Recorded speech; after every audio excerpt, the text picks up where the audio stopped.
Hi BookTube, I'm here today with a currently reading. It's been a while since I last uploaded. I checked to see what kind of books I've already talked about. Oh, I'm doing my shirt thing. This is King's Landing Outdoor Apparel. This is a historical village that you can walk around in here in New Brunswick. And I went yesterday and I got the shirt. Anyways, so what have I recently been reading? I think I last talked about DreadfulWater. Finished that. I already have it in my I'm just looking at my screen in my September wrap up. It's a very kind of typical mystery, but does it very well. There's no frills, just kind of what you expect from a mystery, but done very well. Trickster Drift. I'm still at the I don't want Jared to get hurt, so I don't want to continue reading it right now, but I know I'm going to continue reading it because I know he's going to come out at the end, but you know, I want to protect him. Then I read Counting the Cost by Dillard. She used to be her, well, I guess, do you stop being from your birth family when you change your name and get married or whatever? She used to be known as Jill Duggar. If you don't know, the Duggars are from TLC. They had the show 19 Kids and Counting, and she was featured on it from a young age.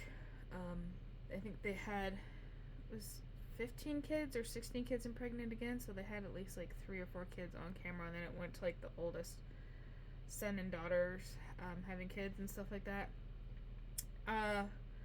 2016 it came out that the eldest son had been sexually assaulting his younger sisters, and then it came out 2019 he got charged with possession of child sexual assault materials. Is that what it's called now? Yeah, so a lot has come out of the closet of this family, and Jill had started it's called Deconstructing from Fundamentalist Christianity, which is what her family was, and so she's wrote this book explaining her journey so far. And it is interesting. I followed the Duggar family right from like the first special. I was fascinated with, this big huge family and how they were doing things, and then getting fascinated with like fundamentalism and the abuse that happens in those circles, and then specifically the Duggars too. So it's interesting. This book, you can't really read it without knowing the Duggars and a bit of their backstory, because she doesn't address things directly, and that's, I think, protecting herself too a bit, is that she doesn't want to talk about the abuse that happened, and she also doesn't. She also assumes that you know a lot of stuff that's happened as well, and there's even more that if you are have followed the family for a long time, not just on TV, but like all the different communities online that have come around them that explored more into the background of the Duggars and stuff, like how they were able to afford their first house, all the things that had come out on the show as well. So yeah, you need to know about the Duggars in order to understand the book, but the book fills in a lot of the holes in the narrative. So yeah, I thoroughly, I can't say enjoy because it's not, an enjoyable read, but I thoroughly appreciated having those holes filled. Yeah. Okay. Then I also finished The Hunger Games, reread by Suzanne Collins. I had forgot a lot about what had happened, because of course you watch the movies and the movies kind of replace the plot because they're more, it's easier for me to remember, visual things than it is to remember, words, and I had to speed read a few of these things because I have to get through it. I have to know. I have to, jump ahead. I know it's gonna happen, but, I kind of want it to go along. The pacing's great, but I just wanted to like skip words and to make it go faster sometimes. Because you get caught up in the action, right?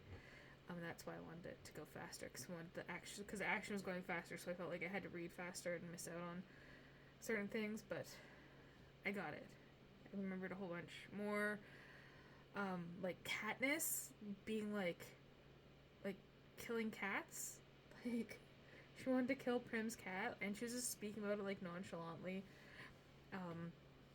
So it's interesting to see like the way she's portrayed in the books as this kind of cold-hearted, practical-minded person.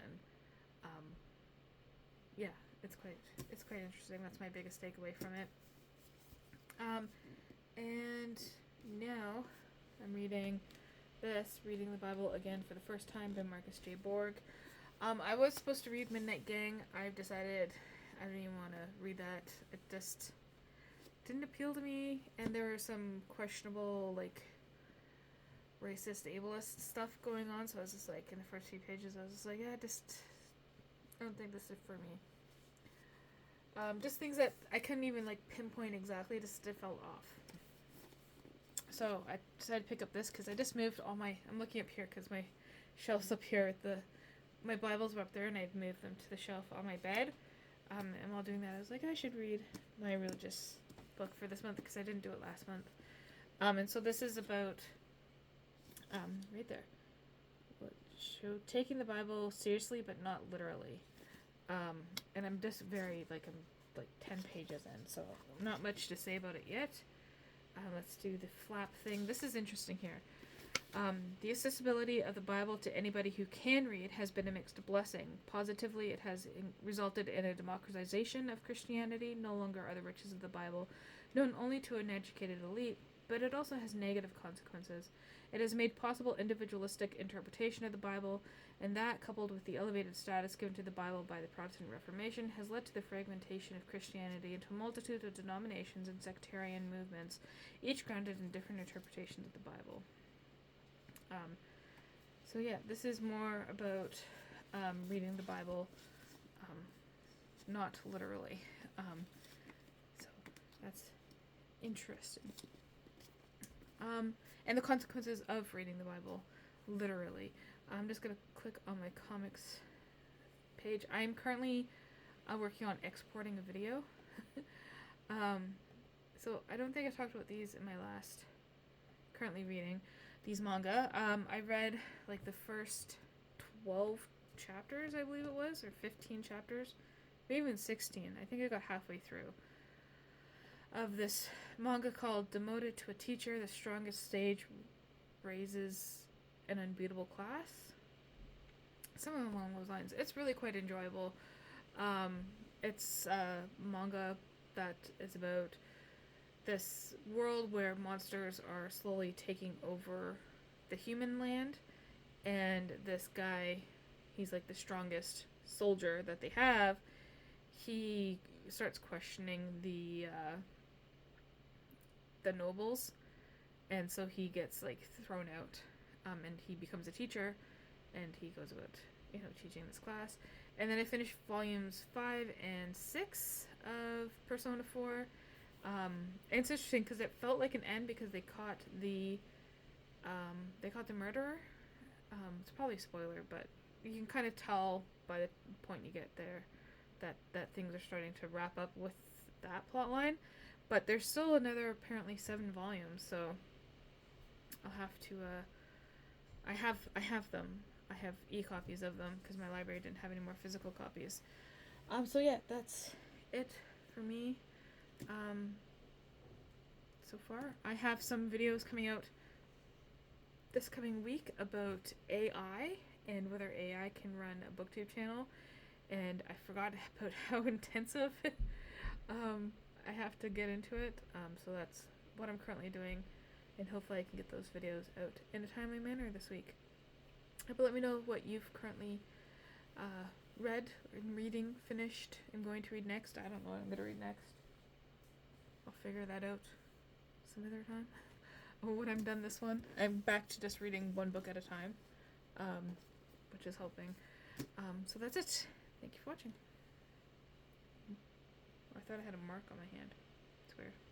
Anyways, thank you for watching.